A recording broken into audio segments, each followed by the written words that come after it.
Welcome back. We just beat the Atalanta 3-2 in the UEFA Champions League match.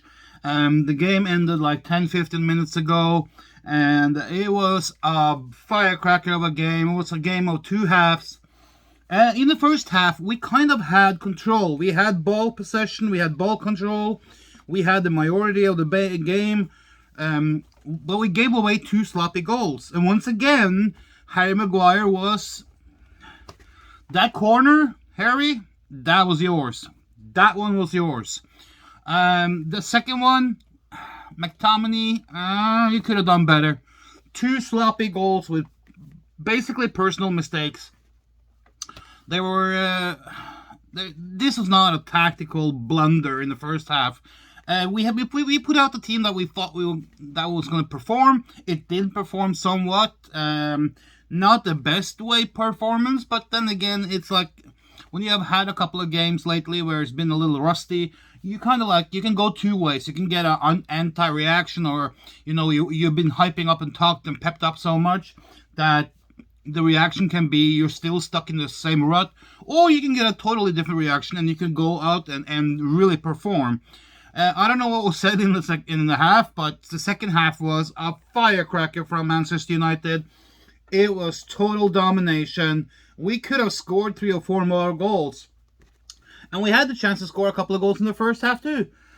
So yeah, the Atalanta got a fire, fantastic start, and they didn't have many good chances. They scored on the 2 that they basically had, which was a little bit unfortunate for us. They were a little bit lucky, but if Harry Maguire had been a little bit more in the right place, if he had paid a little bit more attention, maybe that one goal could have been avoided. It's about attacking the ball. On the second goal, I think it was, Lindelof was a little bit passive on the corner of the 18-yard box. Could have been more resolute. We have to be more resolute in the defense when it comes to defending our own goal. I think we're a little bit too soft.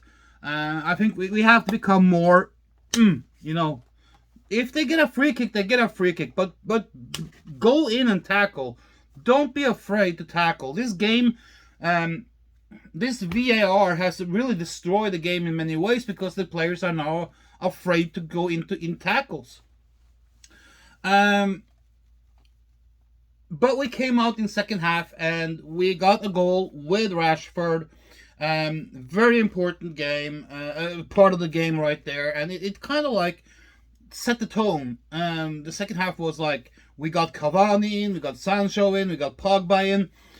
We late in the game, like 5 minutes left or so, we got Matic in. But the three changes that we put in, Cavani, Sancho, and Pogba, really changed the team. It changed the tempo. It changed the how aggressive it was with the ball. The game went faster. The play was faster, and you could see that Atalanta was starting to get a little bit tired. They had tired legs. You could see that our condition was showing through, and we got paid for being in good condition. We got paid for being trained good. We had our head on the right place. We didn't lose it. We stayed focused. We knew we could come back. We are the comeback kids. Even the kings and the kids and whatever you want to call it. We are the comeback kings. And we proved it once again. 2-0 down is nothing. We can come back and we can win the game. The Maguire goal was... I did not expect Maguire to hit a goal or score a goal with the right leg in that position. It was kind of like an awkward position to be in. You kind of saw the shot. It wasn't like his body was kind of like a little bit off, so he had to kind of like just whip it on the whim, and it went in. It was like a good goal, good placement by Harry Maguire right there. He saw it coming in, so he and Ronaldo kind of like switched around each other. Ronaldo moved forward. Maguire moved backwards. There was a little flick on the head of the ball, and Maguire was back there and just pounded it in. Good goal, 2-2. And at that point, I knew we were going to win. I knew it. We were in such strides. We were in so positive moment. and we were doing everything right. I knew we were going to win at that point. I was just waiting for, there was like Maguire scored the 2-2 goal in like 74, 75 minutes range, and at the end, when we were just pushing and pushing and pushing and pushing and pushing on, we were pressing them. We were creating chances. We really pushed them so hard. You could see that they got really tired.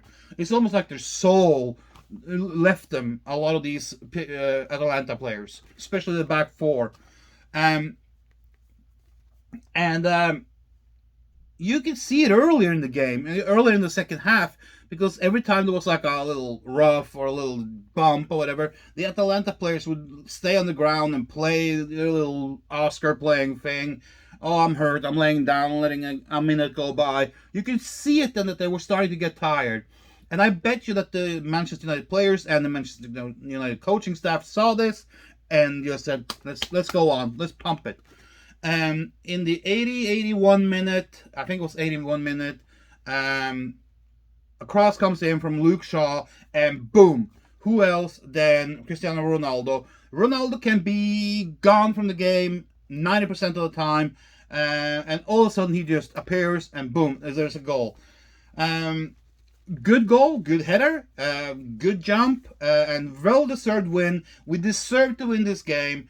This was like one of those typical comeback games, and I hope that this can build the momentum going in to the next game, which is, I think it's Liverpool on this weekend. It is this was so important, not only to get on top of our UEFA Champions League Group F. We are now on top with 6 points, 2 points ahead of Atalanta, and 2 points ahead of Villarreal, who beat Young Boys 4-1. It was so important to get on top of the group F, but it was also so important to get this positive result and this positive experience and this positive game ahead of the Liverpool game on, it's either Sunday or Saturday or Sunday. It's going to be such an important game this weekend, because basically if we beat Liverpool, we're right up there again. And Liverpool can't really afford to lose. But I tell you, Liverpool this year is a totally different beast than Liverpool last year. There's a big difference between those two Liverpool teams. Liverpool team this year is way more organized. They are way more efficient when it comes to scoring goals. Last year, they were kind of like had a lot of misses. They had a lot of burnt chances, as we call it. This year, they have been more efficient and been scoring on more of their chances. So it is a different Liverpool team.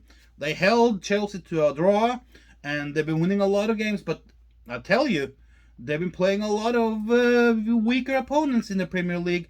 But they've been doing good in the Champions League. And they've been playing like teams like Atletico Madrid and stuff like that. So they've been playing good teams too, and done really good. So the Liverpool game is a high point of the season. If we can go on and beat Liverpool this weekend, then we have Atalanta midweek next week, and then we have Tottenham on the weekend after.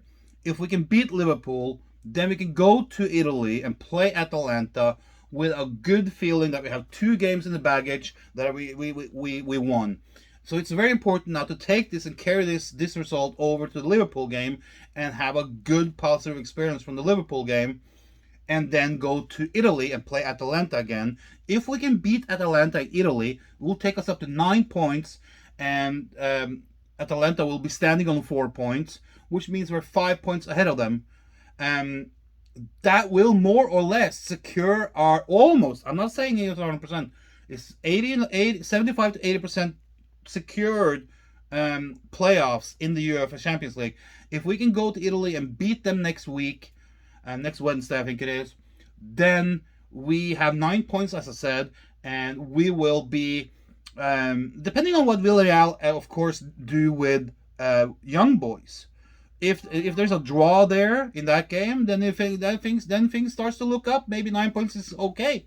But if we can win in Italy next week, and we can let's go. Let's say we go to Spain, and we worst case scenario, we get a draw against Villarreal in Spain. And if we then come back, that will take us up to 10 points. If we then can come home and in beginning of December play Young Boys at Old Trafford, if we beat them or play a draw against Young Boys, we are through to the playoffs in the Champions League. My earbud is falling out. So we are absolutely in a good spot in the UEFA Champions League right now. We are on top of our group with 6 points. I think Young Boys has 3 points. Villarreal has 4. Atalanta has 4. So we're 2 points ahead of both of those. And we're 3 points ahead of Young Boys. Right now, nothing is settled. It's anybody's game right now. But the way things are going, everyone is beating everyone. So everyone is giving up points here and there. If we can go to Atalanta and take 3 more points, then Atalanta is one of the teams that are in the worst pickle. Because, let's say Young Boys and Villarreal plays a draw. Okay, then Villarreal is ahead of Atalanta, and Young Boys has a point. If Villarreal wins, then Villarreal goes past Atalanta. So this group is going to come down to the wire. Next game is very important against Atalanta. I think it's next week or the week after, something like that. It's coming up very rapid. But this game, we won it, and we won it we deserve to win it. And it showed that to all you fucking fans out there who says Ole Gunnar Solskjaer do not have tactics. This game showed you. What did it show you? He has tactics. I don't care what you say. Oh, he's not the long-term solution. He doesn't have tactics, blah, blah, blah. Go fuck yourself, okay? He has plenty of tactics. Just because you don't agree with his tactics doesn't mean he doesn't have it. Just because you don't agree with the way he's playing, so what? Every team in the world has 1 or 2 or 3 or 4 or 5 games during this season where things doesn't go as planned. But some of you fans out there are too dumb to understand that. So you know what? Join your little bandwagon. Because Ole Gunnar Solskjaer is here to stay, and Ole Gunnar Solskjaer is at the wheel, and he's going to take this team to win the frickin' Champions League. And what do you have to say about it then? You going to swallow some camels and stuff? I doubt it, because only a true fan sticks by the team in thick and thin. Fake fans everywhere.